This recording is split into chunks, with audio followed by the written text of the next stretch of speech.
işiydi, ihtirası düşüydü. Yere batsın faturası, malı mülkü bağlasalar durmam.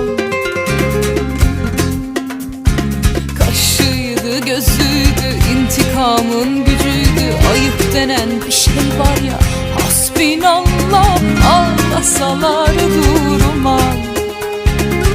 İnsanım insan.